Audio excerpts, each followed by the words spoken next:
Hello everyone, कैसे हैं आप सभी लोग। आशा करता हूँ आप सब लोग बहुत अच्छे रहेंगे। आज के सेशन को हम लोग शुरू करते हैं। सभी को पता है जैसे कि आज का हमारा जो सेशन होने वाला है, ये होने वाला है लेक्चर नंबर 3।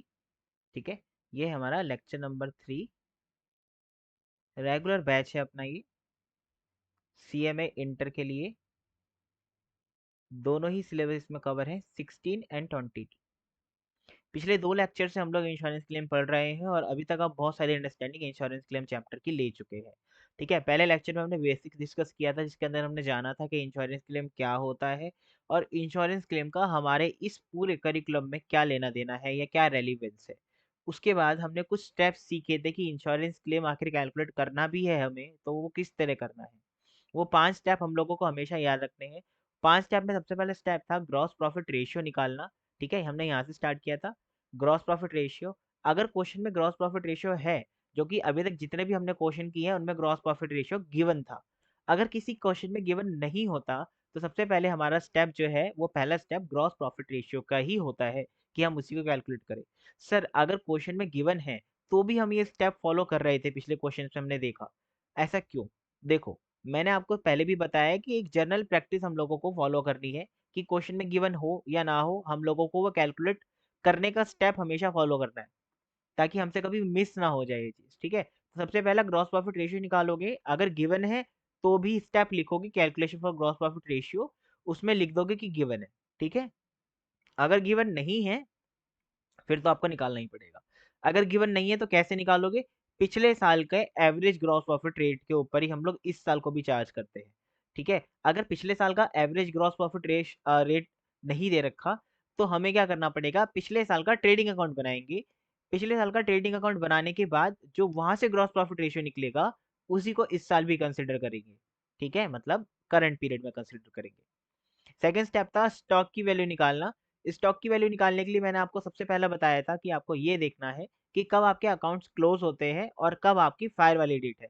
तो इसका जो पीरियड होता है ना बीच का, मैंने आपको समझाया था ये इस वाले सेकंड वाले पॉइंट के अंदर, इस वाले पॉइंट में, कि ये जो पीरियड है बीच में, ये छोटा सा पीरियड मैं यहाँ पे बना रहा हूँ कि यहाँ पे तो ये है जहाँ पे आपकी क्लोजिंग हुई है और ये वो डेट है जहाँ पे आपकी फायर लगी है।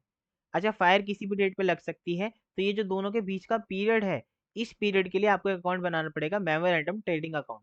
याद है ना, आपको मैंने ये समझाया था और बनवाया भी था और क्वेश्चंस भी सॉल्व कराए थे। मेमोरेंडम ट्रेडिंग अकाउंट बनाना पड़ेगा, जिससे हमें क्लोजिंग स्टॉक की वैल्यू मिलेगी। ठीक है, इसके बाद हमारे पास थर्ड स्टेप था स्टॉक वैल्यू सेल्वेज। जो सेल्वेज हो गया स्टॉक, उसकी वैल्यू निकालना। अगर तो ये क्वेश्चन में गिवन है तो हमें कोई प्रॉब्लम नहीं है, हम इसे स्टेप नंबर 2 में जो वैल्यू आई है उसमें से माइनस कर देंगे। ठीक है, और अगर ये गिवन नहीं है तो हमें इसे निकालना पड़ेगा। ये बहुत रेयर केस में गिवन नहीं होता, बहुत सब केसेस में गिवन होता है। तो अगर गिवन नहीं है तो आपको फाइंड करना है, अगर गिवन है तो एज इट इज ले लेना है। ठीक है, इसके बाद स्टेप नंबर 4, जो आपने स्टेप नंबर 2 में वैल्यू निकाला ना, उसमें से सैलरी स्टॉक जो स्टेप नंबर 3 में आपने निकाला, उसको माइनस करेंगे। देखो यहाँ पे मैंने आपको समझाया हुआ है ये सब चीज़ें। ठीक है, ये नोट्स में अभी क्लियर करके आपको एक बार और समझा देता हूँ ये चीज़, क्योंकि हम लोग अभी फटाफट से ये देख रहे हैं हमने लास्ट क्लास में किया क्या है। तो हमने यहाँ पे क्या किया, ये अपना स्टेप नंबर, ये हमारा स्टेप नंबर कौन सा है बताओ? ये स्टेप नंबर 2 है। इसमें से स्टेप नंबर 3 को हम लोग घटाएंगे, तो हमारे पास स्टेप नंबर 4 आ जाएगा, जिसको हम बोलते हैं लॉस ऑफ स्टॉक। अब ये जो लॉस ऑफ स्टॉक की वैल्यू है, इसी को हम लोग क्या करेंगे? एप्लीकेशन डालेंगे या लॉन्च करेंगे, इसी अमाउंट से हम लोग क्या करेंगे? लॉन्च करेंगे क्लेम को। तो क्वेश्चन में कभी भी बोलेगा अगर ऐसे, find the value of stock that should be launched with the company, तो आपको ऐसे निकालना है। अगर क्वेश्चन खाली ये पूछता है find the value of stock on the date of fire as per stock register, तो आपको बस यही निकालना है, सैलवेज वैल्यू को उस केस में माइनस नहीं करना। ठीक है, ये वर्ड्स के ऊपर आपको बहुत ध्यान देना है। इसके बाद स्टेप नंबर 5 हमने देखा था कि डिटर्मिनेशन ऑफ इंश्योरेंस क्लेम कैसे करेंगे। हमने बहुत अच्छे से समझा था कि इंश्योरेंस क्लेम जो होता है वो कैसे निकाला जाता है। एक बार आपकी स्टॉक की वैल्यू आ गई कि कितने रुपए आपका नुकसान हुआ है, फिर आपको ये देखना है कि जितना मेरा नुकसान हुआ है क्या मैंने उतने की पॉलिसी ली भी थी या नहीं। अगर मेरा नुकसान ज्यादा और पॉलिसी कम, तो फिर मेरा क्लेम भी कम, और इस केस में लगता है एवरेज क्लॉज। अगर मेरा नुकसान कम और पॉलिसी की अमाउंट ज्यादा या उससे बराबर, तो इस केस में क्लेम का अमाउंट और लॉस का अमाउंट सेम होता है। ठीक है, तो ये दो केस देखे थे।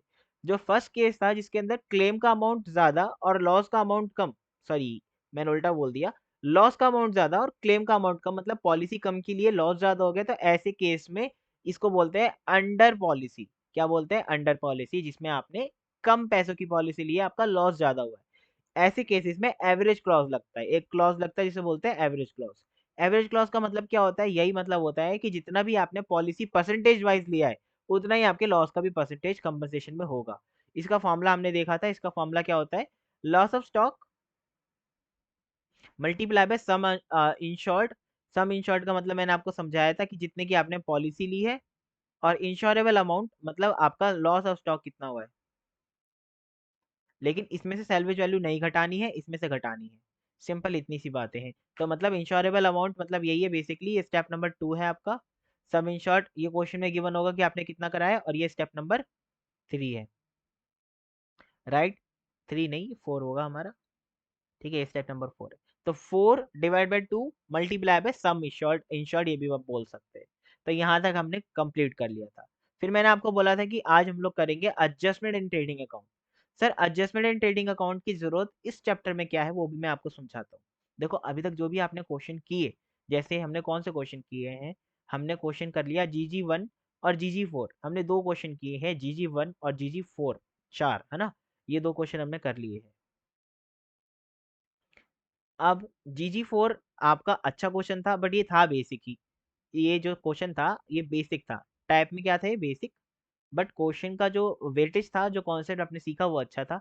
इसके अंदर दो पार्ट थे, एक में आपको टोटल लॉस ऑफ स्टॉक निकालना था, दूसरा निकालना था amount of claim to be made against the insurance company. ठीक है, एवरेज क्लॉज लगा के। तो आपने एवरेज क्लॉज भी सीख लिया और वो भी सीख लिया। बेसिक क्वेश्चन में आपने बेसिक चीज सीखी। अब आ जाओ जीजी नंबर 3 के ऊपर। ठीक है, जीजी नंबर 3 के ऊपर। जो GG3 है, ये क्वेश्चन हमें आज के टॉपिक को सीखने में हेल्प करेगा, क्योंकि ये क्वेश्चन रिलेटेड है प्राइस लेवल से। किससे रिलेटेड है? प्राइस लेवल से। अब प्राइस लेवल की एक एडजस्टमेंट है, आपको ऊपर दिखाऊंगा मैं अभी। यहाँ पे देखो, प्राइस लेवल की एडजस्टमेंट है, ये रहा D adjustment, change in price level. अच्छा, हम एडजस्टमेंट सारी पढ़ेंगे, लेकिन इंस्टीट्यूट की फेवरेट एडजस्टमेंट है change in price level. Most favourite adjustment है चेंज इन प्राइस लेवल।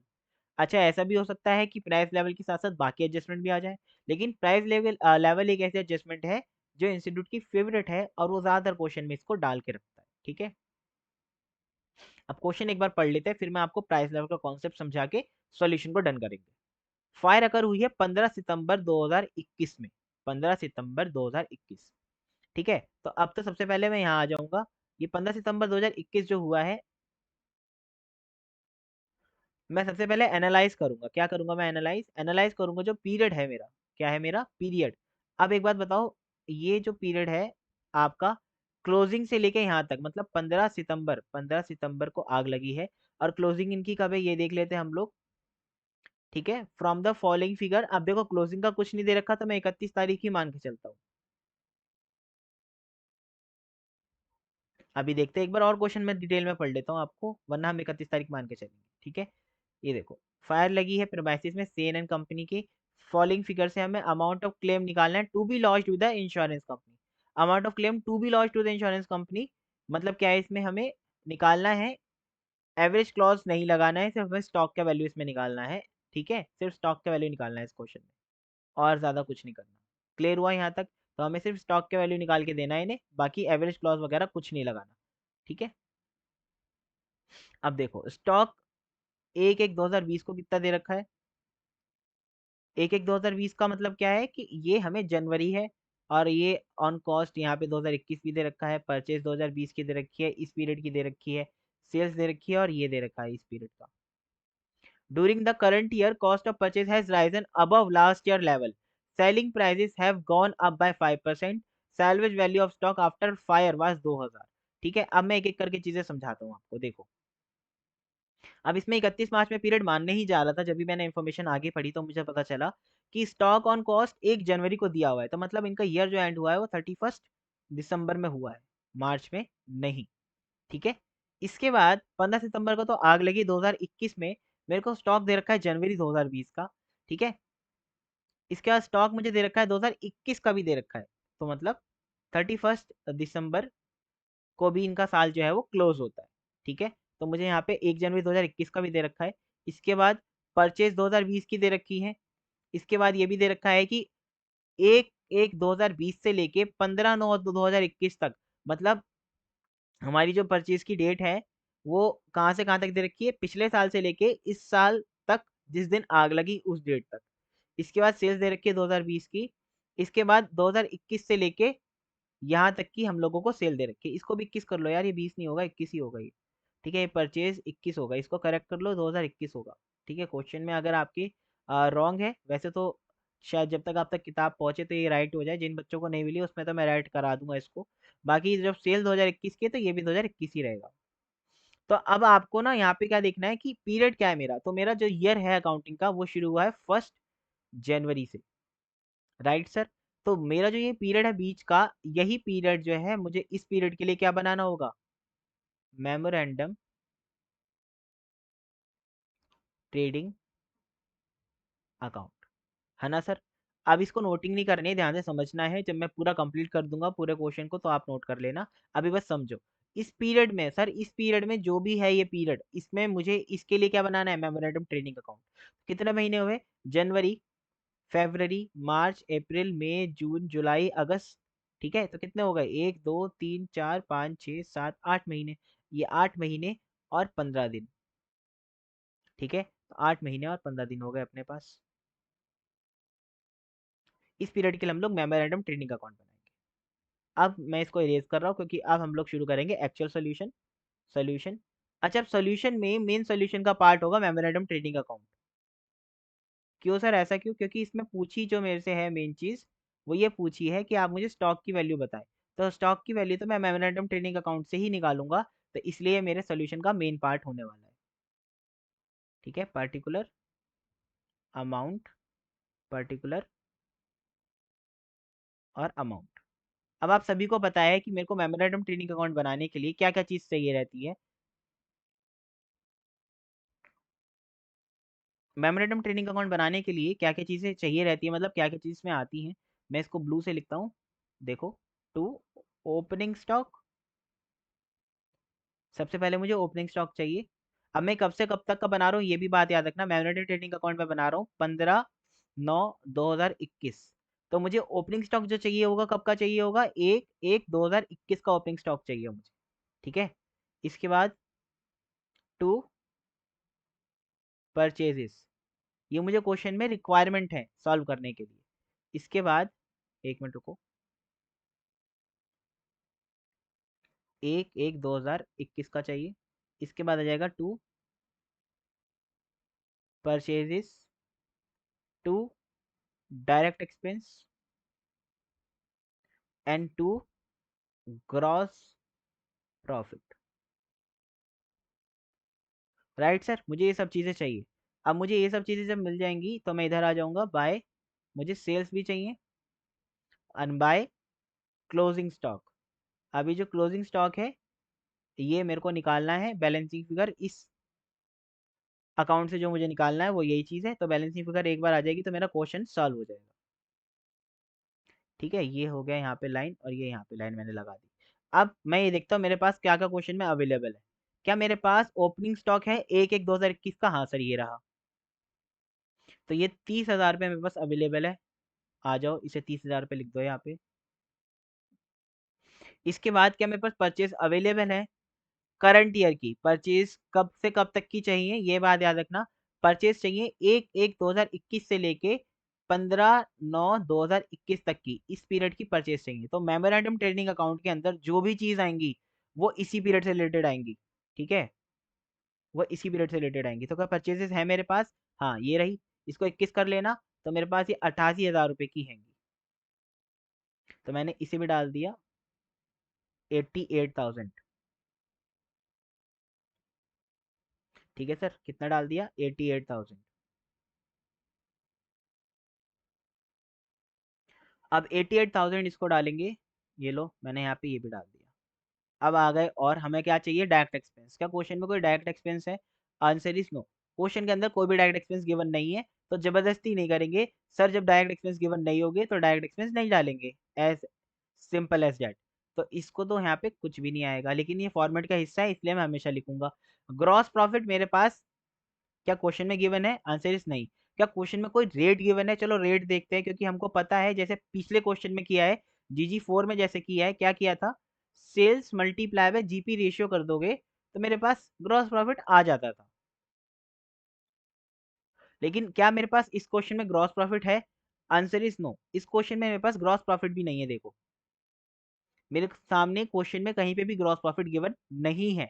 तो अगर मेरे पास ग्रॉस प्रॉफिट गिवन नहीं है तो उस केस के अंदर मुझे क्या करना पड़ेगा? उस केस के अंदर मुझे पिछले साल का ट्रेडिंग बनाना पड़ेगा, पिछले साल का ग्रॉस प्रॉफिट निकालना पड़ेगा, और फिर उस ग्रॉस प्रॉफिट को पिछले साल की सेल से डिवाइड करके ग्रॉस प्रॉफिट रेशियो निकालूंगा, और वो ग्रॉस प्रॉफिट रेशियो इस साल की सेल के ऊपर अप्लाई करूंगा, ताकि मुझे इस साल जो है ग्रॉस प्रॉफिट का पता लग सके। क्या आपको इतनी चीजें मेरे सामने जो मैंने आपको बताई वो क्लियर हो पाई या नहीं हो पाई, ये बताओ। क्या आपको ये चीज क्लियर हो पाई या नहीं हो पाई, ये मुझे बताओ। ठीक है सर, चलो। अब प्राइस लेवल के क्वेश्चंस में, प्राइस लेवल के क्वेश्चन में आपको एक चीज और करनी है, एक चीज और करनी है मेरे भाई। ये फॉर्मेट आपने पूरा बना लिया, इसके बाद हम लोग इसको थोड़ा सा खसकाएंगे इधर। ठीक है, थोड़ा सा इधर खसका लेते हैं, और ओके। ठीक है सर, अब आगे देखो मेरे पास क्या सेल्स हैं। सेल्स देखो है मेरे पास, ये मेरे पास 1,05,000 रुपए की सेल्स है। तो मैंने यहाँ पे डाल दिया 1,05,000 रुपये। ठीक है,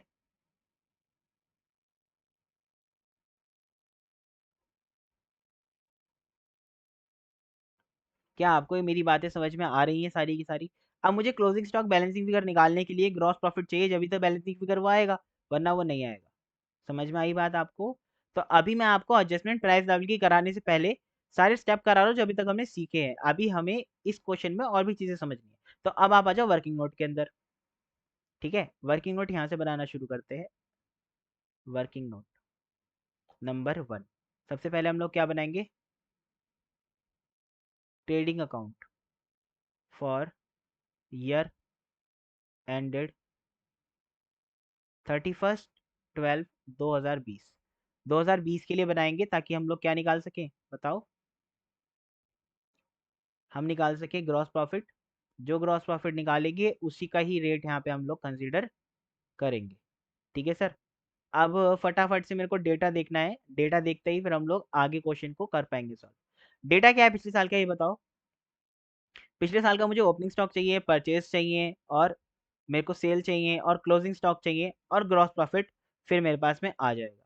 आप सभी को ये बात अच्छे से पता है कि बाय सेल्स यहाँ पे आ गया, कि बाय क्लोजिंग स्टॉक जो यहाँ पे आइटम है, ये क्लोजिंग स्टॉक जो है, ये अमाउंट जो क्लोजिंग स्टॉक का है, ये ओपनिंग स्टॉक ही क्लोजिंग स्टॉक होगा पिछले साल। ये बात तो आप समझते हैं। तो यहाँ का जो ओपनिंग स्टॉक है, ये मैं यहाँ पे अलग कलर से भी मार्क कर देता हूँ। ये जो ओपनिंग स्टॉक है, अगर मैं इसको ही यहाँ से लेके जाऊं, ठीक है, तो यही ओपनिंग स्टॉक यहाँ पे क्या बनेगा? Closing stock. तो कितना रुपए होगा ये? ऊपर से हमने अमाउंट तो देखा ही नहीं। 30,000 रुपये। तो क्लोजिंग स्टॉक हमारा कितना रुपए है? 30,000 रुपये। ठीक है सर, 30,000। ये मैं रेड से इसलिए लिख रहा हूँ क्योंकि ऊपर से आया। ठीक है। अच्छा, इसमें बैलेंसिंग फिगर क्लोजिंग स्टॉक नहीं निकलेगा, क्या निकलेगा बैलेंसिंग फिगर, बताओ? इसके अंदर क्या निकलेगा बैलेंसिंग फिगर? हमें इस अकाउंट से चाहिए क्या? हमें इस अकाउंट से चाहिए मेरे भाई gross profit, right? To gross profit. तो ये हमारा बैलेंसिंग फिगर होगा इस क्वेश्चन के लिए। ठीक है। अब ओपनिंग स्टॉक मेरे पास मुझे जो चाहिए, ओपनिंग स्टॉक वो चाहिए 2020 का, एज ऑन 1/1/2020। तो 2020 में मेरा स्टॉक क्या था, ये देख लेते हैं। 2020 में मेरा स्टॉक जो था ये रहा 20,000 रुपये। कितना रुपये था? 20,000 रुपये था। तो यहाँ पे हम डाल दूंगा ओपनिंग स्टॉक कितना रुपये हो जाएगा अपना? 20,000 रुपये। ठीक है, इसके बाद परचेजेस कितनी है हमारी पिछले साल की? 2020 की परचेजेस कितनी है? ये देखो 2020 की देखिए 40,000 रुपये।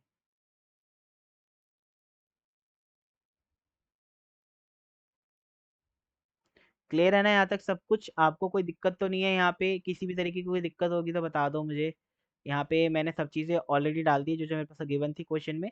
अब मुझे सेल चाहिए पिछले साल की सेल क्वेश्चन में गिवन है कि 60,000 रुपये गिवन है, ठीक है जी।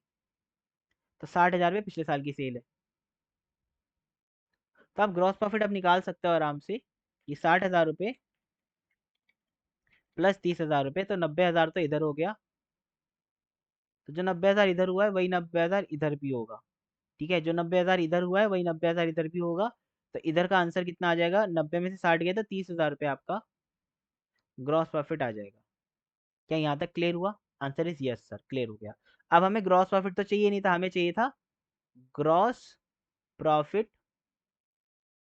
रेशियो। अब ग्रॉस प्रॉफिट रेशियो कितना है, 30,000 डिवाइड बाय सेल कितनी थी, 60,000 थी, मल्टीप्लाई बाय 100, तो ये हो गया 50%। हमें ग्रॉस प्रॉफिट रेशियो चाहिए था, जो हमने निकाल लिया, देख लो ये हमने यहाँ पे निकाल लिया, ठीक है, 50% आ गया। अब वापस आ जाओ अपने अकाउंट में, जो हम लोग यहाँ पे कर रहे थे, memorandum trading account. Memorandum trading account के अंदर आके क्या करेंगे, सबसे पहले हम लोग सेल में से मल्टीप्लाई करेंगे 1,05,000 रुपये मल्टीप्लाई बाय 50%। तो ये 50% जो मल्टीप्लाई हुआ 52,500,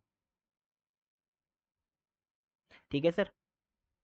अब हमें सामने जो आंसर आएगा वो क्लोजिंग स्टॉक का आ जाएगा, 52,500 यहाँ पे हो गया, ठीक है।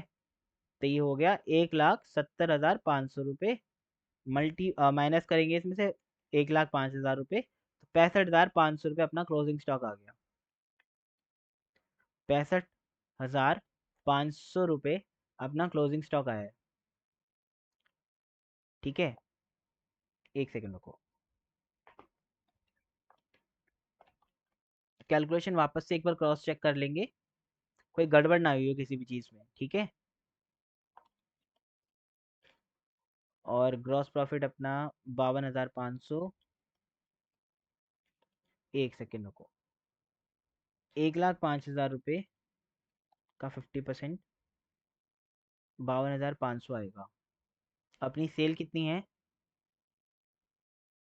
एक सेकेंड रुको, एक सेल हमारी जो है 2,10,000 डिवाइड बाई 2। सब कुछ ठीक है, मुझे सब कुछ ठीक लग रहा है, सेल्स हमारी यही है।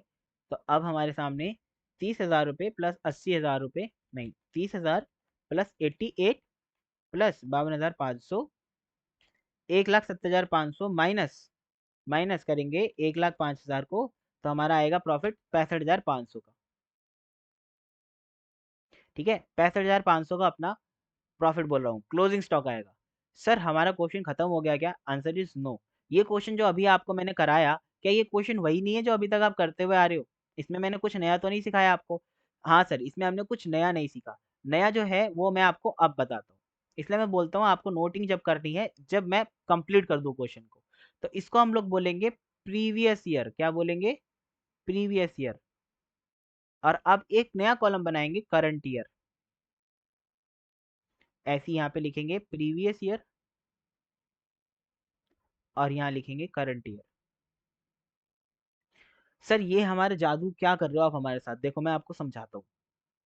जो अभी तक आपने यहाँ पे चीजें करी हैं, ये सब आपने करी है प्रीवियस ईयर के रेट के हिसाब से। मतलब प्रीवियस ईयर में जो परचेजेस थी वो 88,000 की थी, बट अब उन परचेजेस का रेट बढ़ गया है। जो सेल थी 1,05,000 पे थी, बट अब उनका रेट बढ़ गया है, इसी को बोलते हैं प्राइस लेवल चेंजेस। तो पिछले साल जो चीज थी, अब वो चीज उतने ही अमाउंट पे नहीं है। तो आपने पहले प्रीवियस ईयर का निकाल लिया, अब आप करंट ईयर का निकालोगे, कैसे, इसी को ही आप कन्वर्ट करोगे। तो स्टेप नंबर 1 आपका हमेशा वही रहेगा जो आपको पहले से आता है। अब आप इसको कन्वर्ट करोगे करंट ईयर में। कन्वर्ट कैसे करेंगे, इसके लिए हमें प्राइस लेवल की एडजस्टमेंट देखनी पड़ेगी, जो क्वेश्चन के अंदर गिवन होगी। देखो, during the current year cost of purchase has risen bye above last year level. अब पिछले साल से हमारी जो करंट की कॉस्ट है वो बढ़ गई है ना। पिछले साल से हमारी जो करंट की कॉस्ट है वो बढ़ गई है। इसके अंदर मैंने रेट लिखा था, शायद वो मिस हो गया। 10% लिख लो यहाँ पे, 10% से बढ़ गई है। Selling price have gone up by 5%। Selling price कितने से बढ़ गए हैं बताओ? सेलिंग प्राइस बढ़ गए हमारे 5% से, और हमारी जो परचेज की कॉस्ट है वो 10% से बढ़ गई है। तो अब इस चीज का इम्पैक्ट क्या पड़ेगा ये बताओ। अगर सेलिंग प्राइस 5% से बढ़ गए हैं पहले से, और अगर कॉस्ट ऑफ परचेज 10% से बढ़ गई है, तो चीजों में फर्क पड़ेगा नहीं पड़ेगा, पहले तो मुझे ये बताओ। आंसर इज यस सर, बिल्कुल पड़ेगा, बिल्कुल क्यों नहीं पड़ेगा। अब आप क्या करोगे, सबसे पहले परचेज देखो, ये 100% पे है, अब आपका 10% बढ़ गया, तो अगर ये 100% है, अगर ये 100% है, तो आप इसका 110% निकालोगे। अब आप इसका 110% निकालोगे, क्योंकि 10% बढ़ गया है, तो ये आएगी 96,800 रुपये। जो चीज़ नहीं बढ़ी है, जो चीज़ एज इट इज़ है, उसको एज इट इज़ लिखोगे। ठीक है, जो चीज़ में कोई चेंज नहीं है उसको एज इट इज़ लिखेंगे, जैसे 30,000 में कोई चेंज नहीं है। ठीक है, और ग्रॉस प्रॉफिट में तो चेंज आएगा ही, और डायरेक्ट एक्सपेंस है नहीं। तो अभी चेंज किस में, खाली परचेज और सेल में।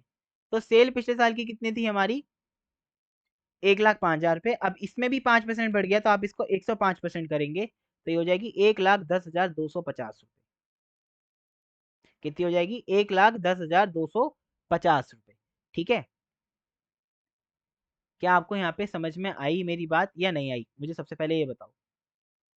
अगर आपको मेरी बात समझ में नहीं आई, तो फिर मैं आपको एक बार दोबारा से समझाऊं। अगर आपको मेरी बात समझ में आ गई है, तो फिर हम लोग आगे बढ़े। क्लियर है, तो जो चीजें नहीं बदली है उनको एज इट इज लिखेंगे, उसमें कोई कंफ्यूजन की जरूरत नहीं है, उसमें कोई कंफ्यूजन की बात भी नहीं है। क्या चीज नहीं बदली, ग्रॉस प्रॉफिट रेशियो तो वही रहने वाला है। अच्छा, अब सेल बढ़ गई है, तो 1,10,250 का 50% निकाल लेंगे आप। यहाँ पे आ जाएगा 55,125 रुपये। ठीक है, 55,125 रुपये आ गया। तो 30,000 प्लस 96,800 प्लस 55,125, आपको हो गया 1,81,925।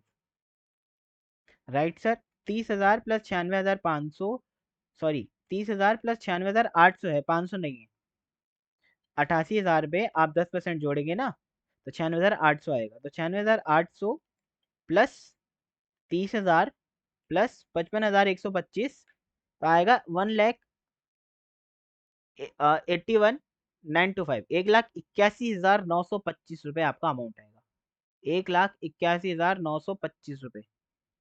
ठीक है, अब इसमें से आप माइनस कर देंगे सेल को, 1,10,250 रुपये, तो 76,675 रुपये, 71,000 आएगा, सॉरी, 71,675 आपका जो है अमाउंट आएगा।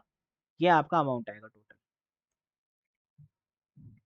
ठीक है, तो एक क्लोजिंग स्टॉक ये आ गया आपका।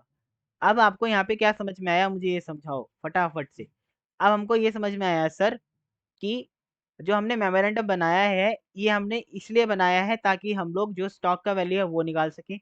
बट आपको ये चीज़ भी समझनी है और सीखनी है, कि जो स्टॉक की वैल्यू है वो अब क्या हो गई है, चेंज हो गई है। क्या हो गई है, अब चेंज हो गई है ना सर, क्या हो गई है, चेंज हो गई है। अच्छा, अब एक स्टूडेंट का ये डाउट है कि सर अगर परचेज की वैल्यू चेंज हुई है, तो क्या ये चेंज हमें ओपनिंग स्टॉक में नहीं दिखाना चाहिए था। आंसर इज यस, आप इसको ओपनिंग स्टॉक में भी दिखा सकते हो परचेज की जगह। क्योंकि जो भी मटेरियल आपने परचेज किया होगा 2020 में, तो वो तो 2020 में तो 2021 के वो ओपनिंग स्टॉक में दिखाई देगा ना। तो आप इसको ओपनिंग स्टॉक में भी जोड़ सकते हो, कोई चक्कर नहीं है। दोनों में से किसी में भी जोड़ सकते हो, या तो परचेज में या तो ओपनिंग स्टॉक में। ठीक है, अच्छा, अब यहाँ तक क्लियर हो गई ना आपको बात मेरी पूरी की पूरी। ठीक है, तो हमने यहाँ पे क्या किया, मेमोरेंडम ट्रेडिंग अकाउंट पहले नॉर्मल तरीके से बनाया।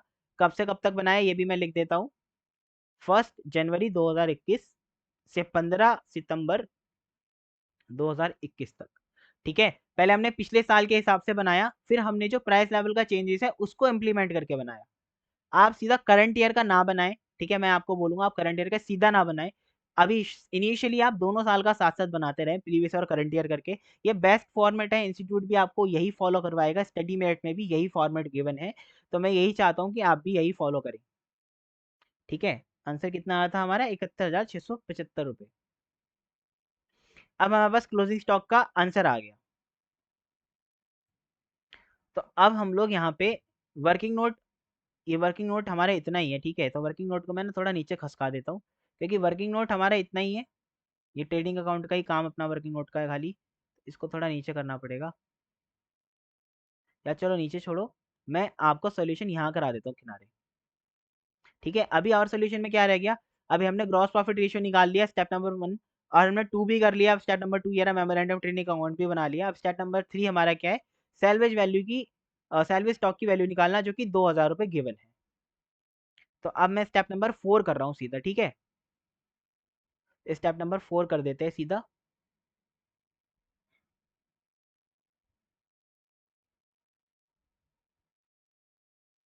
Calculation for amount of claim, है ना, हमें यही बताना है ना।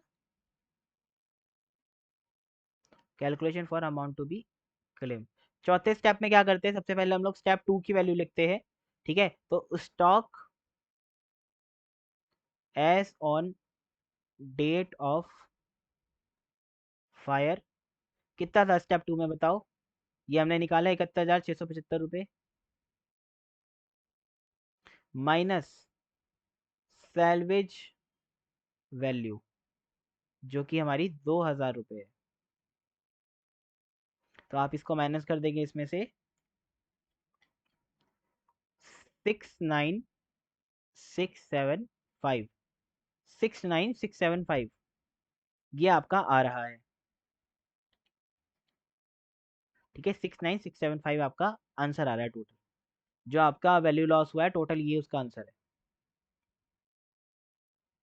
क्या क्लियर हुआ या फिर अभी भी कोई डाउट है? अच्छा, कुछ स्टूडेंट अभी भी मेरे से ये डाउट पूछ रहे हैं कि सर ये जो वैल्यू है ये हम लोग किस में जोड़ सकते थे, क्या नाम है आपका, परचेज के बजाय हम लोग ओपनिंग स्टॉक में जोड़ सकते थे। आंसर इज यस, जोड़ सकते थे। बट मैंने यहाँ पे आपको क्या बताया कि आप उसको नहीं जोड़ेंगे, आप उसको परचेज में भी जोड़ सकते हैं, वो आपकी अपनी चॉइस है। दोनों ही सिचुएशन में आंसर क्लोजिंग स्टॉक जो है वो सेम आएगा। देखो, अगर आप इसको यहाँ जोड़ो और चाहे यहाँ जोड़ो, दोनों ही सिचुएशन में क्लोजिंग स्टॉक का आंसर जो है वो क्लियरली सेम आएगा, उसमें कोई भी डिफरेंस नहीं आने वाला। ठीक है, क्लियर हुआ ये क्वेश्चन आपको? जीजी थ्री क्वेश्चन में किसी को कोई डाउट है तो बताओ। जीजी थ्री क्वेश्चन में हमने प्राइस लेवल चेंज देखा कि अगर हमारा पिछले साल कुछ और प्राइस था और अभी इस साल कुछ और प्राइस है परचेज और सेल का, तो हम लोग उसको कैसे एडजस्ट करेंगे। अब कुछ बातें और समझ लो, फिर मैं आपको नोटिंग का टाइम दूंगा। अब कुछ स्टूडेंट का ना डाउट यहाँ पे ये आता है, सर हमने ये क्वेश्चन कर तो लिया, लेकिन एक बात बताइए, प्रीवियस ईयर में जो रेट था उससे हमने करंट ईयर के रेट के ऊपर क्यों ट्रांसफर किया। सबसे पहली बात, क्योंकि स्टॉक तो प्रीवियस ईयर का ही है, तो वो प्रीवियस ईयर पे रहना चाहिए। देखो, हमने क्या बोला हुआ है इंश्योरेंस कंपनी से कि सर इंश्योरेंस कंपनी भाई साहब, आप हमें क्या दीजिए, कंपनसेशन दीजिए। कंपनसेशन किसकी, हमारे लॉस की। तो वो पूछते हैं हमसे आपका लॉस कितना हुआ, तो हम बोलते हैं सर हमारा लॉस हुआ है इतने इतने रुपए का, मान लीजिए 1 लाख रुपए का हमने बोला। फिर वो 1 लाख रुपए का क्लेम हमें दे ही जा रहे थे, मैंने वहां जाके रोक लिया। मैंने क्यों रोका उनको, मैंने बोला सर आप 1 लाख रुपए का क्लेम क्यों मांग रहे हो, जबकि आपका 1 लाख रुपए से ज्यादा का क्लेम बनता है।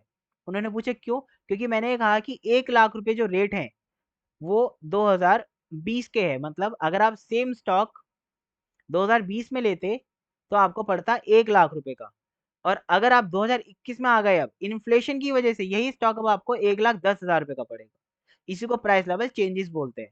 तो यही स्टॉक आपको सेम क्वांटिटी, सेम टाइप, सब कुछ सेम, बस रेट चेंज हो गया इन्फ्लेशन की वजह से, तो उस केस में आपको 1,10,000 का पड़ेगा। तो इंश्योरेंस कंपनी अब 1 लाख का नहीं, 1,10,000 रुपए का आपको क्लेम देगी, अगर आपकी पॉलिसी उतना अलाउ करती होगी तो। क्या मेरी बात आपको क्लियर हुई सही सरल शब्दों में? तो अब आपको क्वेश्चन जो है वो नोट कर लेना है। ठीक है, ये तो हमारे काम की चीज़ नहीं है, तो मैं इसको मिटो देता हूँ। ये हमारे काम का नहीं है। हमारे काम का क्या है भाई, ये memorandum trading account, working note trading account, और आपका ये चीज़। ठीक है, 1 मिनट दीजिए मुझे, मैं इसको थोड़ा सा इसका साइज डिक्रीज करके ऊपर ही एडजस्ट कर दूंगा। ठीक है, ताकि आप इसको नोट कर पाएँ और वो क्वेश्चन के सामने भी रहे। ठीक है जी सर, इतना सही है कोश इसका साइज। हम लोग यहाँ आ जाते हैं। अब मेरी राइटिंग जो है ना थोड़ी बड़ी है, अब ऑनलाइन का कुछ तो फ़ायदा उठाएंगे ही हम लोग, तो इसलिए हम लोग उसको क्या कर देते हैं, एडजस्ट कर देते हैं। ठीक है, चलो अब आप इसको नोट कर लो, यहाँ से नोट करना है। मैं थोड़ा और जूम कर देता हूँ ताकि आपको क्लियरली ये चीज़ दिख पाए। ठीक है, मेमोरेंडम ट्रेडिंग अकाउंट है, पहले इसको नोट कीजिए, ये हमारा सोल्यूशन का पार्ट है। ठीक है, इसको नोट कीजिए, फटाफट से नोट करिए। नोटिंग होते ही मुझे बताएंगे, फिर हम लोग अगले क्वेश्चन की ओर बढ़ेंगे। ठीक है, चलिए आप नोट कीजिए फटाफट इसको। आपके पास मैं दे रहा हूँ आपको 2 मिनट का समय दे रहा हूँ, आप इसको नोट कर लीजिए। वैसे मैं इसकी पीडीएफ भी आपको बना के दे दूंगा, जो ऑनलाइन वाले बच्चे हैं ऑफलाइन वाले बच्चे मेरे सामने जो बैठे हुए हैं वो नोट ही करेंगे, उनके पास और कोई चांस नहीं है, फोटो वोटो नहीं खींचनी है यहाँ पे। ओके चलो,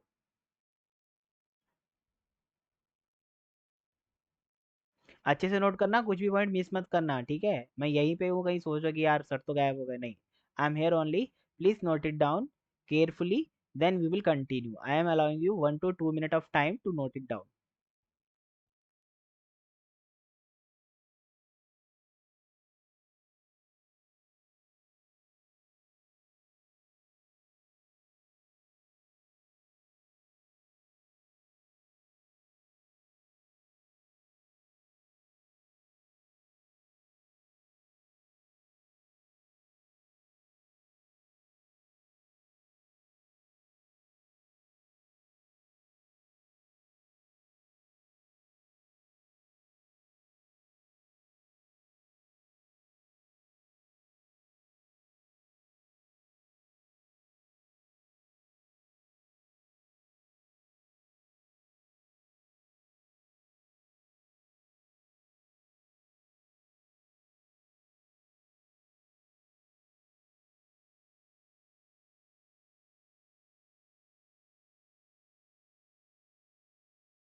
डन विद नोटिंग, चलिए अब आगे स्टार्ट करते हैं।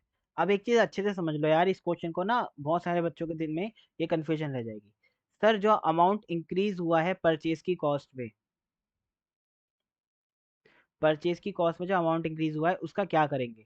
ठीक है, ये चीज समझने के लिए अब मैं आपको एडजस्टमेंट और पढ़ा देता हूँ, उसमें आपको और अच्छे से चीज समझ में आ जाएगी। देखिए,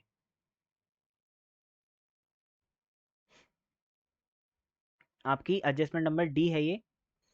इसमें मैं आपको ट्रीटमेंट भी बताऊंगा, तो आपको कुछ लिखने की जरूरत नहीं है कि परचेज जब होगा प्राइस लेवल चेंज तो उसमें क्या करना है। ये देखो, change in price level for applying the GP rate determined sale of the period in which loss has occurred in the memorandum trading account, the effect of such price changes have to be nullified from the different items of memorandum trading account. For this purpose the method of stock pricing, FIFO, LIFO etc is to be considered। ठीक है, ये तो हमारा ये चीज हो गई। अब मैं आपको यहाँ पे समझा भी देता हूँ वो चीज। देखो, जब भी आपका परचेज बढ़ेगी तो इससे क्या होगा, आपकी कॉस्ट अप हो जाएगी, है ना? कॉस्ट किसकी? इसको आपको परचेज में ही दिखाना है। ठीक है, आपको उसको परचेज में जोड़ के दिखाना है। सर अभी आपने बोला था इसको क्लोजिंग स्टॉक में भी दिखाना है, हाँ आपको उसको क्लोजिंग स्टॉक में भी दिखाना है, मतलब सॉरी ओपनिंग में, ओपनिंग स्टॉक। तो जब आप ओपनिंग स्टॉक करेंगे, ये जो ओपनिंग स्टॉक है हमारा, जैसे इस क्वेश्चन में हमारा 30,000 रुपये था, राइट? 30,000 था, तो अब इसमें 10% का वैल्यू अप हो जाएगा तो 33,000 हो जाएगा ये। तो मतलब अगर मैं ये बोलूं कि ये ओपनिंग स्टॉक 2021 का है, तो इसकी वजह से प्राइस लेवल चेंज होने की वजह से 2020 का जो स्टॉक पहले 30,000 का था, अब 2020 का भी स्टॉक जो है वो 10% से बढ़ के 33,000 पे आ जाएगा। ठीक है, ये कंफ्यूजिंग है बहुत ज़्यादा, मैं समझता हूँ, तो आप इसको छोड़ भी सकते हैं। आप सिर्फ इतना समझिए कि इतना खिचड़ी पकाने से अच्छा हमें एक बात याद रखनी है यार, कि अगर प्राइस लेवल चेंज हुआ है और परचेज अप हो गई है, तो ये मतलब हो गया कॉस्ट अप हो गई है परचेज की ही, इसको परचेज में जोड़ेंगे। और अगर सेल अप हुई है तो उसको सेल में ही जोड़ेंगे। ठीक है, उसको सेल में ही जोड़ेंगे और कहीं नहीं जोड़ना। ठीक है, इतना बस याद रखो, छोटी सी बात मैंने आपको अब समझा दी। अब आ जाओ अगले क्वेश्चन के ऊपर, देखते हैं अगला क्वेश्चन हम कौन सा कर सकते हैं।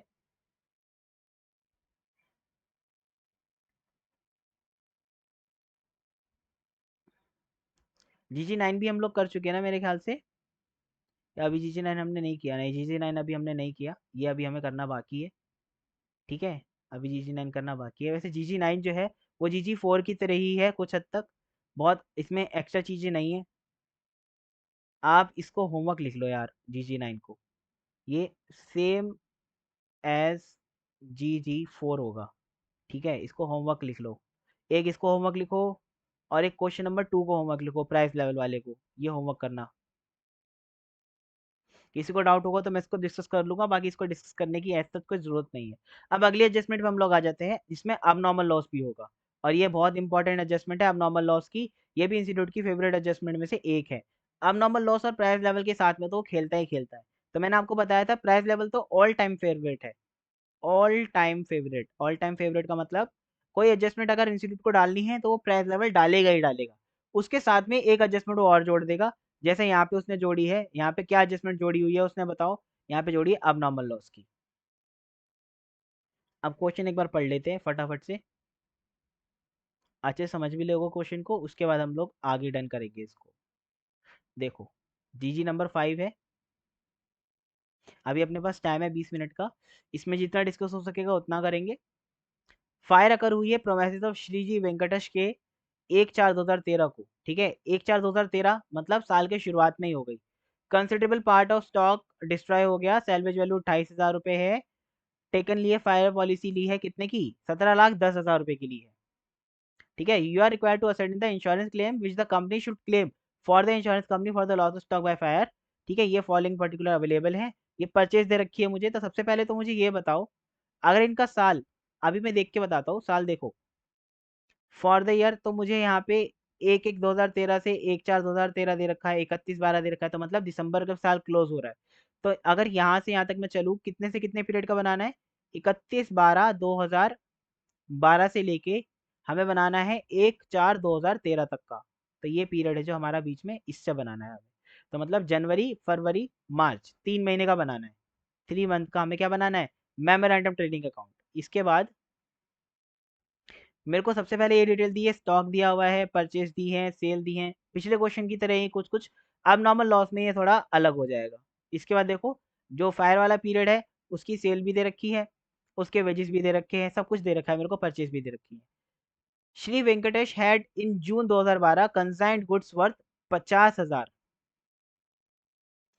जिन बच्चों ने कंसाइनमेंट नहीं पढ़ा है उनको मैं अलग से समझाऊंगा, जिन्होंने पढ़ लिया है वो भी समझ लो, कोई नुकसान नहीं समझने में। ठीक है, which unfortunately were lost in an accident. तो ये क्या हो गया सर? अब नॉर्मल लॉस हो गया। क्या हो गया? अब नॉर्मल लॉस। अब नॉर्मल लॉस का मतलब ऐसा लॉस जो सिर्फ आपको ही हो रहा है, बाकी किसी जने को नहीं हो रहा। It is not in market, market में सब लोगों के गुड्स जो है वो लॉस नहीं हो रहे एक्सीडेंट में, सिर्फ आपका हो रहा है। तो ये एक अब नॉर्मल लॉस है। अब कंसाइनमेंट का मतलब क्या होता है? कंसाइनमेंट मतलब कि एक इंसान दूसरे इंसान को गुड्स भेजता है, और दूसरा इंसान उसके बेसिस के ऊपर उन गुड्स को सेल करता है। ठीक है, यही बात होती है कंसाइनमेंट का पूरा प्रोसेस, कि भाई ए ने बी को गुड्स भेजे, और बी अब ए के बिहाफ पे उन गुड्स को भेजेगा, बेचेगा मतलब, और बेच के जो पैसा आएगा वो ए और बी आपस में बांटेंगे। ठीक है, अब ए ने तो भेज दिए बी तक, बी के पास ये ट्रक में जा रहे। अब क्या हुआ, रास्ते में ये ट्रक ना डिस्ट्रॉय हो गया, जल गया, तो ये अबनॉर्मल लॉस है, बी तक कभी माल पहुंचा ही नहीं। Since there were no insurance cover taken, इस चीज का तो कोई इंश्योरेंस कवर नहीं था। भाई आपने loss of stock in your premises लिया हुआ है ना? इन योर प्रीमाइसिस लिया है, मतलब जो लॉस होगा वो आपकी फैक्ट्री में या आपकी जिस भी वेयर हाउस में होना चाहिए। अगर ट्रांजिट वाला है तो उसके लिए अलग इंश्योरेंस होता है, वो आपने लिया नहीं है। ठीक है, ये लिखा हुआ है which unfortunately but lost in an accident since there were no insurance cover taken, मतलब इस चीज का आपके पास कोई इंश्योरेंस कवर नहीं था। किस चीज के लिए? जो आपका अब नॉर्मल लॉस हुआ है उसके लिए आपके पास कोई पॉलिसी नहीं है। The loss had to be borne by him full. तो भाई सिंपल सी बात है, जो आपने कोई इंश्योरेंस पॉलिसी नहीं ली तो वो अपने आप ही इस लॉस को बियर करेगा। Stock at the end of each year for until the end of calendar year 2011 had been valued at cost less 10% from 2012. However, there was a change in the valuation of closing stock which was ascertained by adding 10% to its cost. अब देखो यहाँ पे ना ये line दो adjustment है इसमें question में। दो एडजस्टमेंट कौन कौन सी मैंने आपको बताया, एक तो अबनॉर्मल लॉस की है, एक अबनॉर्मल लॉस की है यहाँ से लेके आपका फुल तक, मतलब ऊपर से श्री वेंकटेश से लेके यहाँ तक। ये तो फर्स्ट पार्ट है इसका, और सेकंड पार्ट यहाँ से स्टार्ट है। तो आपको दोनों एडजस्टमेंट जो है वो करनी है, दोनों एडजस्टमेंट जो है वो करनी है। मैं आपको पहले GG5 ही करा रहा हूँ, वैसे GG6 हम लोग कर सकते थे पहले अब नॉर्मल लॉस का खाली, लेकिन हमने GG5 पहले उठा लिया ताकि हम लोग जो प्राइस लेवल अभी सीखे हैं उसको अब नॉर्मल लॉस के साथ में कंबाइन कर सके। फिर एक बार आप GG6 ट्राई करेंगे, नहीं होगा तो वो मैं कराऊंगा ही कराऊंगा। ठीक है, तो अब GG5 में हमें सबसे पहला स्टेप क्या करना होगा, आप मेरे सामने डिस्कस करेंगे। सबसे पहले हम लोग इसमें क्या करेंगे, क्या हम ये देखेंगे हमें ग्रॉस प्रॉफिट रेशियो गिवन है या नहीं है। पूरे क्वेश्चन में कहीं भी ग्रॉस प्रॉफिट रेशियो मेरे सामने नहीं है, तो मैं ये अज्यूम करके चलूंगा कि पिछले साल जो ग्रॉस प्रॉफिट रेशियो रहा होगा वही ग्रॉस प्रॉफिट रेशियो इस साल भी है। तो आप सबसे पहले तो इसके अंदर, सबसे पहले तो इसके अंदर क्या बनाएंगे, ट्रेडिंग अकाउंट बनाएंगे। फॉर कौन से साल का बनाओगे बताओ? सबसे पहले आप बनाओगे पिछले साल का निकालने के लिए, तो अभी चल रहा है हमारा 12 चल रहा है, नहीं 13 चल रहा है अभी, तो हमें 12 का बनाना है, राइट, हमें 12 का बनाना है। फॉर 31/12/2012, ठीक है। पर्टिकुलर अमाउंट, पर्टिकुलर अमाउंट, ये हम क्यों बना रहे हैं, ये हम लोग बना रहे हैं ताकि हम लोग ग्रॉस प्रॉफिट रेशियो निकाल सके। ठीक है, तो मैं यहाँ लिख देता हूँ step 1 calculation for GP ratio, trading account बना रहे हैं, ठीक है। ट्रेडिंग अकाउंट का हेडिंग जो है वो बीच में डाल देते हैं इधर, ठीक है। अब अपना का बिल्कुल ठीक रहेगा काम। इसमें सबसे पहले क्या डालेंगे, ओपनिंग स्टॉक। ओपनिंग स्टॉक कितना है अपने पास, अपने पास ओपनिंग स्टॉक है 1,60,000 रुपये का। कितना रुपए का है, 1,60,000 रुपये का, राइट। सर लेकिन ओपनिंग स्टॉक तो 1,60,000 रुपये का नहीं है, ओपनिंग स्टॉक तो 1,44,000 रुपये का है। मैं इतनी बार ये क्वेश्चन करा चुका हूँ ना स्टूडेंट्स को, मुझे प्रैक्टिस हो गई है कि इसका आंसर भी क्या आने वाला है। देखो 1,44,000 रुपये है, बट अब आपको इसको कन्वर्ट करना पड़ेगा। कन्वर्ट कैसे करेंगे सर, अभी तक ये जो वैल्यू है, ये जो वैल्यू है, ये किस पे रही है, 90% पे रही है। यहाँ पे लिखा हुआ है कि अभी तक जो भी हम लोग स्टॉक की वैल्यू दिखा रहे थे पिछले साल तक, till the end of calendar year 2011, और हम 11 का ही बना रहे हैं, तो 11 तक हम लोग इसको दिखा रहे थे, वैल्यू कर रहे थे कॉस्ट लेस 10%। ये प्राइस लेवल का ही क्वेश्चन है कि हम लोग पिछले साल तक कॉस्ट से 10% कम पे दिखा रहे थे, अब हम 100% कॉस्ट पे दिखाने वाले हैं। ठीक है, 100% कॉस्ट पे दिखाएंगे। और अगले साल से मतलब 2012 से इसको 110% पे दिखाना है, देख लो, एडिंग 10% टू इस कॉस्ट। तो ये दोनों चीजें आपको याद रखनी है कि पिछले साल 10% कम पे दिखा रहे थे, अभी 100 पे दिखाएंगे, और अगले साल जो अब आने वाला साल है उसके ऊपर 110 पे दिखाएंगे। तो डिवाइड बाय 90 करेंगे, मल्टीप्लाई बाय 100 करेंगे, और बताएंगे कितना आएगा, तो 144 डिवाइड बाय 90 मल्टीप्लाई बाय 100, 1,60,000 रुपये। क्लियर हुआ यहाँ तक, 1,60,000 रुपये कैसे आया। इसके बाद अपन लोग सीधा सीधा डालेंगे टू ओपनिंग स्टॉक, इसको थोड़ा और नीट तरीके से लिख देते हैं।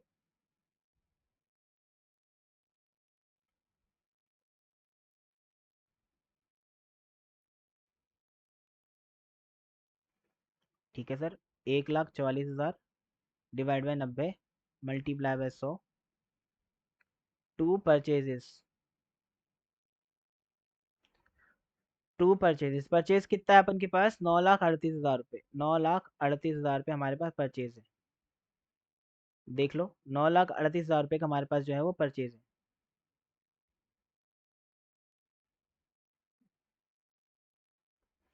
इसके बाद हमारे पास वेजिस 1 लाख रुपए है।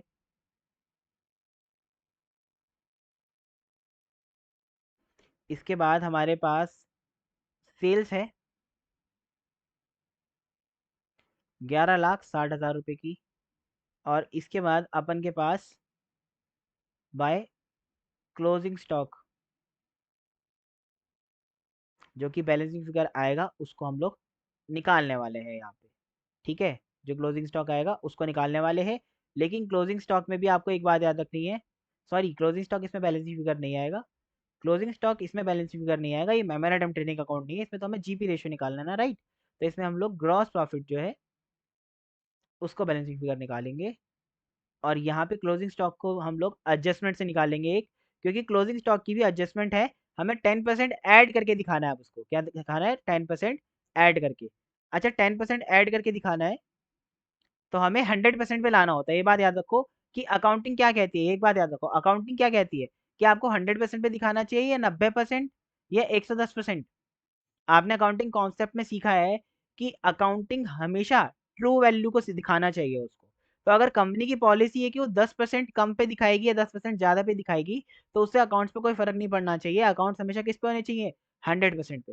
तो क्लोजिंग स्टॉक जो है ना, इसमें 100% से ज़्यादा पे आएगी, 110% पे। तो इसको 110 से आप डिवाइड करके मल्टीप्लाई 100 से करेंगे। अभी क्लोजिंग स्टॉक देख लेते हैं कितना है। तो क्लोजिंग स्टॉक जो मेरे पास है यहाँ पे, क्लोजिंग स्टॉक जो मेरे पास यहाँ पे है, वो है 2,20,000 रुपये। सर, 2,20,000 रुपये तो पूरे क्वेश्चन में ही नहीं है मेरे भाई। 2,20,000 रुपये तो मैं आंसर बता रहा हूँ आपको। ये रहा आपका 2,42,000 रुपये। इसको आप कन्वर्ट करेंगे।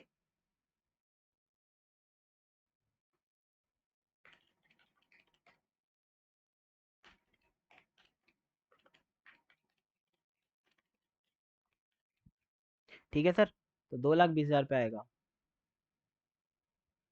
अब 2,20,000 रुपये आने के बाद आप ग्रॉस प्रॉफिट निकालेंगे। ग्रॉस प्रॉफिट कैसे निकलेगा, सीधा सीधा जोड़ेंगे सब चीज़ों को, जोड़ के बताएंगे मुझे फटाफट कितना आ रहा है। 11,60,000 और 2,20,000 माइनस 1,60,000 माइनस 9,38,000 माइनस 1,00,000 माइनस 2,32,000 रुपये। सर, 2,32 तो था ही नहीं, मजाक कर रहा हूँ भाई, मजाक कर रहा हूँ। अब देखो, अब इसके अंदर एक चीज जो हमने है वो मिसिंग कर दी। अब नॉर्मल लॉस, क्योंकि जो लॉस हो जाता है उसको हम लोग स्टॉक में से माइनस कर सकते हैं या अलग से दिखा सकते हैं। तो मैं अलग से दिखा रहा हूँ यहाँ पे, तो आप इसको भी लिखेंगे अलग से। ठीक है, ये बात आपको याद रखनी है। तो मैंने यहाँ पे आपको दोनों एडजस्टमेंट सिखाई, देखो ये वाली जो एडजस्टमेंट है, ये वाली, और ये सेल वाली एडजस्टमेंट नहीं, क्लोजिंग स्टॉक वाली एडजस्टमेंट, ये दोनों एडजस्टमेंट प्राइस लेवल चेंजेस से रिलेटेड है। और ये वाली एडजस्टमेंट जो है, ये अब नॉर्मल लॉस से रिलेटेड है। तो अब नॉर्मल लॉस का ट्रीटमेंट क्या होता है सर, अब नॉर्मल लॉस का ट्रीटमेंट होता है कि आपको ट्रेडिंग में दिखाएंगे क्रेडिट साइड, या तो स्टॉक में से माइनस कर दीजिए, या तो अब नॉर्मल नाम से अलग से दिखाइए। प्रैक्टिस यही रखिए कि अब नॉर्मल नाम से अलग से दिखाइए। ठीक है, तो अभी आप निकालेंगे दोबारा से, अभी आप निकालेंगे तो आपका आंसर सही आएगा। 14,30,000 रुपये यहाँ पे टोटल आना चाहिए, इधर भी 14,30। एक बार 14,30,000 रुपये आ गया, उसके बाद अपना आंसर आ जाएगा 232। एक बार फिर से मैं निकाल के देख लेता हूँ, डबल हमारा वेरिफिकेशन हो जाएगा। 14,30,000 टोटल, 1,60,000 माइनस 9,38,000 रुपये माइनस 1,00,000 रुपये माइनस, अब कुछ नहीं है, तो 2,32,000 रुपये हमारा आंसर आ जाएगा। क्या ट्रेडिंग अकाउंट आपको क्लियर हुआ इतना। अब इस ट्रेडिंग अकाउंट से हम लोगों को क्या निकालना है, जीपी निकालना है। तो जीपी रेशियो क्या आएगा देख लेते हैं। जीपी रेशियो क्या आएगा देख लेते हैं।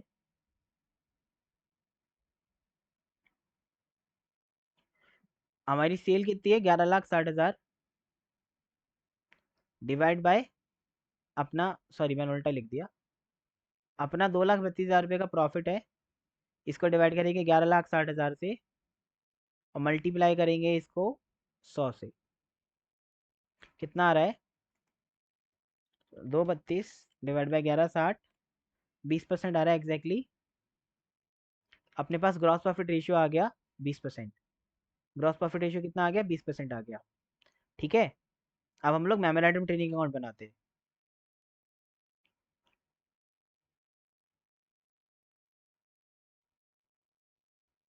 मेमोरेंडम ट्रेडिंग अकाउंट ही अपना स्टेप नंबर 2 है, सभी को पता है ये बात तो। अमाउंट, और यहाँ पे भी पर्टिकुलर, और यहाँ पे अमाउंट। ठीक है सर, पर्टिकुलर अमाउंट और पर्टिकुलर अमाउंट लिखेंगे। इसमें सबसे पहले लिखेंगे ओपनिंग स्टॉक। ओपनिंग स्टॉक कितना है मेरे पास, जो इस पीरियड का रिलेशन में है, जो इस पीरियड से रिलेटेड है। इस पीरियड से जो रिलेटेड है मतलब फायर के पीरियड से। फायर का पीरियड क्या है? 31/12 मतलब 1/1/13 से लेके 1/4/13 तक। तो अभी मैं ये जो मैंने यहाँ पे निशान लगाए हैं सब मिटो देता हूँ, सो डैट आपको क्लियरली विजिबल हो। ठीक है, अब देखो मेरे पास जो स्टॉक है, सबसे पहले सॉरी ओपनिंग स्टॉक है, तो ओपनिंग स्टॉक तो मैं प्रीवियस वाला ही कंसीडर करूंगा, जो मेरा क्लोजिंग स्टॉक आया था तो वही आएगा उठ के यहाँ पे। इसमें हमें देखने की जरूरत नहीं है उसको। तो ये जो क्लोजिंग स्टॉक आया है हमारा 2,20,000 रुपये, यही हमारा अब नीचे आ जाएगा मेमोरेंडम ट्रेडिंग अकाउंट में, इधर ओपनिंग स्टॉक के नाम से। ठीक है, 2 लाख, एक सेकंड रुको,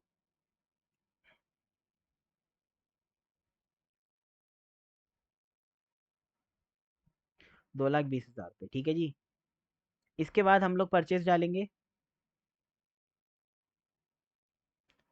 अच्छा, परचेजेस कितनी है मेरे पास में यहाँ पे? परचेजेस इस पीरियड से रिलेटेड कितनी है, खाली वही डालेंगे। खाली इस पीरियड से रिलेटेड है जो, वो है 1,82,000 रुपये। देखो यहाँ पे दिख रहा है आपको 1,82,000 रुपये। 1,82,000। अब आप ना बुक अपने पास रखना, फटाफट फटाफट अमाउंट डाल के हम लोग क्वेश्चन को जो है वो निपटाते हैं अब। ठीक है, इसको मैं थोड़ा और सही से लिख देता हूँ। टू ओपनिंग स्टॉक,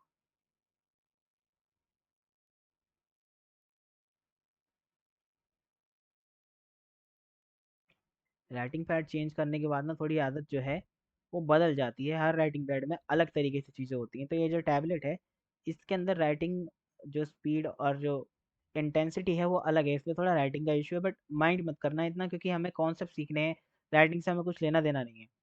इसके बाद टू वेजिस है। ठीक है, और यहाँ पे हम लोग लिख लेते हैं पहले ही सेल्स बाय क्लोजिंग स्टॉक। ये हमारा बैलेंसिंग फिगर होगा यहाँ पे। ठीक है सर, ये हमारा क्या होगा? बैलेंसिंग फिगर होगा। वेजिस के लिए कोई एडजस्टमेंट है या नहीं, देख लेते हैं। वेजिस के लिए कोई एडजस्टमेंट है? वेजिस हमें इस पीरियड से इस पीरियड के चाहिए, 80,000 रुपये हमारे सामने है गिवन। तो हम लोग उसको, कितना रुपए है वेजिस? ये 1,80 नहीं होना चाहिए, ये 18,000 लिख लो इसको, या 1,80 नहीं होगा। 1 मिनट रुको, या तो शायद मैंने यहाँ पे गलत लिख दिया है ये, या तो टाइपिंग का मिस्टेक है। मैं टोटल करके एक बार देख लेता हूँ, तो आपको बताता हूँ। ठीक है,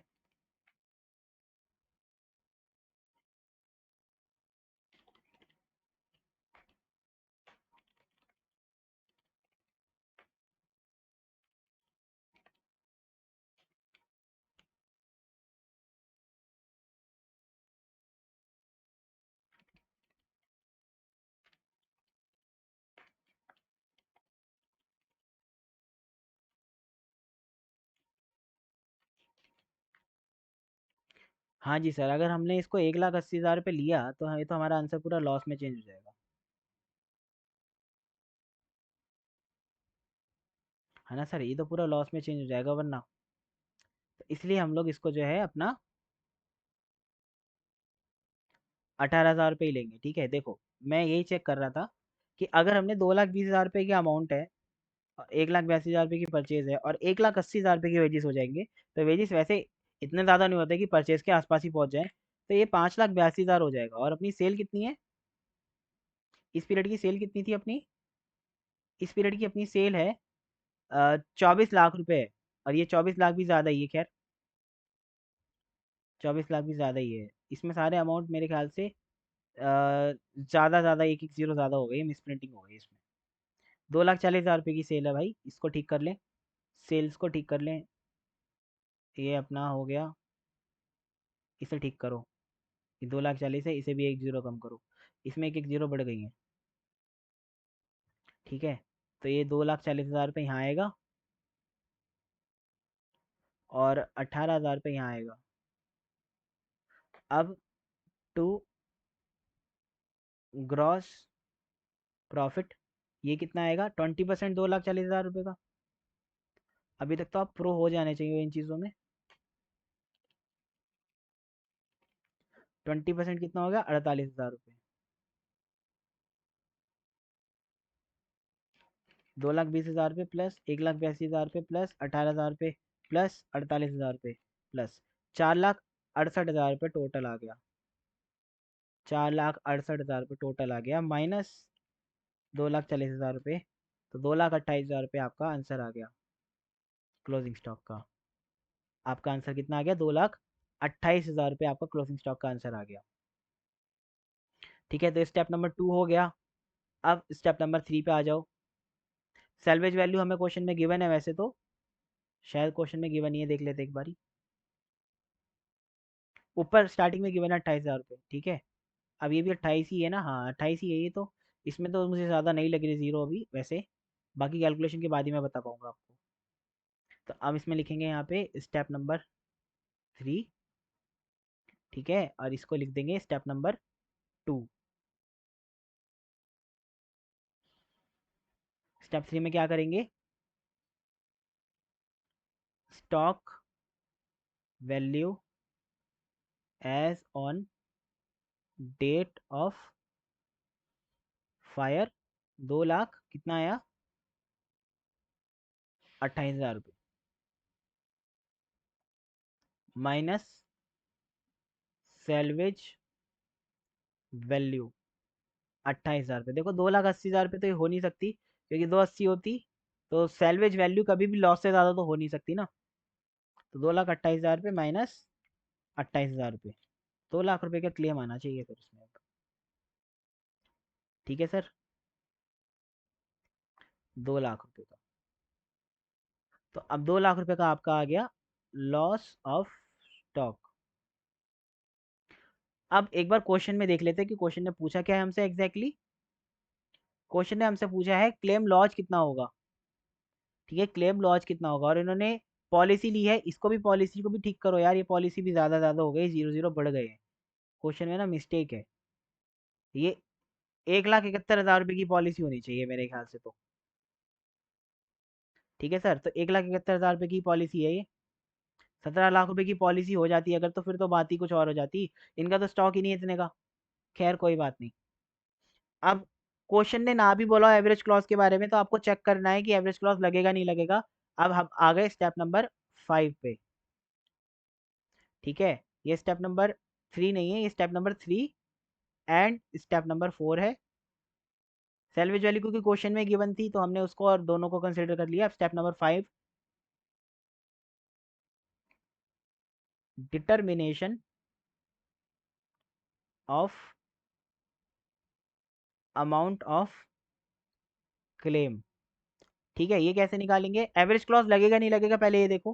तो एवरेज क्लॉज कब लगता है, एवरेज क्लॉज जब लगता है जब पॉलिसी कैसी हो, पॉलिसी हो अंडर वाली। और अंडर पॉलिसी कब होती है, जब आपका इंश्योर्ड अमाउंट, सम इंश्योर्ड जो है वो कम हो लॉस से। यहाँ पे लॉस कितना हुआ है आपको, 2,00,000 रुपए का लॉस हुआ है। पॉलिसी आपकी 1,71,000 रुपए की है। तो ये तो सिंपल बात है कि यहाँ पे एवरेज क्लॉज लगेगा ही लगेगा। फटाफट से एवरेज क्लॉज लगाएंगे। ठीक है, as policy is of 1,71,000 which is less than the loss of 2 lakh, hence average clause applicable. ये आपको लिख के आना है, ठीक है, क्योंकि इसके अंदर क्वेश्चन में दिया हुआ नहीं है। एप्लीकेबल है, ठीक है, एप्लीकेबल है तो फॉर्मूला भी बता दो फटाफट, और बता दो फटाफट कितना आएगा आपका अमाउंट फाइनल आंसर का, क्लेम का। अमाउंट ऑफ क्लेम कैसे निकलेगा बताओ सबसे पहले। लॉस ऑफ स्टॉक को मल्टीप्लाई किससे करते हैं? लॉस ऑफ स्टॉक को मल्टीप्लाई किससे करते हैं बताओ? Loss of stock amount of policy divide by stock as on fire. तो हमारे पास लॉस ऑफ स्टॉक कितना हो गया? हमारे पास 2 लाख रुपए का, और इसको मल्टीप्लाई करोगे आप पॉलिसी से। पॉलिसी कितने की? 1,71,000 रुपए की, और आपका 2,28,000 रुपए का ये स्टॉक था फायर वाली डेट के ऊपर जो यहाँ पे निकला है। तो ये स्टेप नंबर 2 है। मैं कई बार बता चुका हूँ आपको कि आपको फॉर्मूला याद ना रहे तो ऐसे याद रखना, नीचे स्टेप 2, ठीक है, ये स्टेप नंबर 4, और ये हमें क्वेश्चन में गिवन होगा। तो स्टेप 4 और 2 गिवन है, सॉरी निकाला है हमने स्टेप 2 और 4, बाकी अपने पास गिवन है। देखो 4 का 2 लाख आया था ना, तो इसी को करेंगे अब सॉल्व। 1,71,000 को पहले डिवाइड कर लो 2,28,000 से, फिर मल्टीप्लाई कर दो, आपको मोर क्लैरिटी मिलेगी 2 लाख से कि आप कर क्या रहे हो। देखो अगर आप इन दोनों को डिवाइड करोगे तो एक परसेंटेज आ जाएगी, इस केस में परसेंटेज आ रही 75%। तो आपको ये पता चल जाएगा कि हाँ इसने पॉलिसी और लॉस का जो रेशियो वो 75% है, मतलब इसने पॉलिसी खाली 75% लॉस तक की ही ली है। तो इसका जो लॉस हुआ है वो 2 लाख का हुआ है अगर, तो उसका 75% ही क्लेम मिलेगा, मतलब इसको मिलेगा क्लेम खाली 1.5 लाख रुपए का। कितने का मिलेगा? खाली 1.5 लाख रुपए का क्लेम। यही इस क्वेश्चन का आंसर है हमारा, 1.5 लाख रुपए इस क्वेश्चन का आंसर है। क्लियर हुआ पूरा क्वेश्चन भाई? देख लो मैंने आपको सारे स्टेप 5 के 5 इसमें अच्छी तरह से समझा दिए। अब नॉर्मल लॉस का भी ट्रीटमेंट बता दिया, और प्राइस लेवल चेंजेस का तो ट्रीटमेंट हम लोग पिछले क्वेश्चन से ही देख रहे थे, उसका ही एक नया केस ये था। ठीक है, अब ये क्वेश्चन आपको नोट करना है, से जल्दी से नोट कर लो यार अब बस। ठीक है, मैं इसको यहाँ पे लगा देता हूँ, ये हमारा आज का आखिरी क्वेश्चन है। अब मैं इसको नोट करने का टाइम दूंगा आपको, एक बार होमवर्क और लिख लो यार, फिर मैं भूल जाऊंगा लास्ट में। आपको 6 क्वेश्चन नहीं करना, 7 नहीं करना, अभी 8 नहीं करना, 9 होमवर्क मैंने दे दिया आपको। 9 और 2 होमवर्क है आज का, ठीक है, 9 और 2। अभी के लिए आप ये नोट करो, इसमें सॉल्यूशन लिख लो यार, वरना फिर भूल ही जाओगे। ये जी जी अपना 5 है ना? जी जी 5 था ना ये अपना? हाँ जी जी 5, इसमें मैंने डाल दिया था ना मार्क। इसमें भी नहीं डाला हुआ, देख लो, इसमें भी नहीं डाला हुआ। 4, 5, 5 हमने कर लिया। प्राइस लेवल 3 था शायद वो,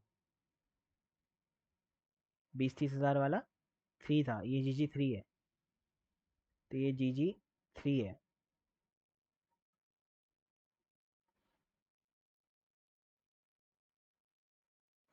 इसकी मैं पीडीएफ बना के आपको दे दूंगा अगर मेरे से हो पाया तो, अगर ये शीट किसी ने काटी नहीं, ठीक है, तो मैं आपको ज़रूर दे दूंगा ये, लेकिन आपको इसका मतलब ये नहीं कि नोट ही नहीं करना, नोटिंग बहुत ज़रूरी है, नोट करना ही करना है आपने। ठीक है, इसको यहाँ से नोट करो पहले तो तुम, हाँ यहाँ से। ठीक है सर, टोटल नहीं दिख रहा ना? टोटल यार, टोटल एडजस्ट करना पड़ेगा थोड़ा, रुको मैं इसी को छोटा करता हूँ।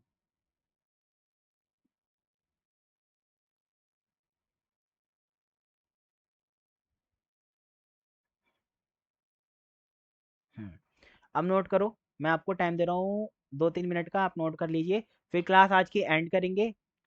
ठीक है, आज की क्लास में इतना ही रखेंगे, जल्दी से नोट कर लो अब।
आप मुझे ये भी बता सकते हो, देखो इन चीज़ों के अंदर जितने भी स्टेप हैं आप अच्छे से स्टेप बाय स्टेप याद रखोगे चीज़ों को, ठीक है।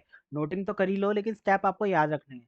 पेपर में वैसा क्वेश्चन बने या ना बने, देखो हमने हर एक क्वेश्चन में वही स्टेप फॉलो करा है, चाहे वो नॉर्मल क्वेश्चन हो, चाहे वो प्राइस लेवल का क्वेश्चन हो, और चाहे अबनॉर्मल लॉस का और प्राइस लेवल का कंबाइंड क्वेश्चन हो।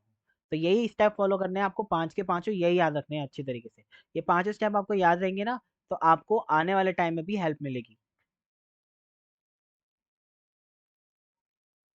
स्टेप 5 कर लो बस फटाफट नोट।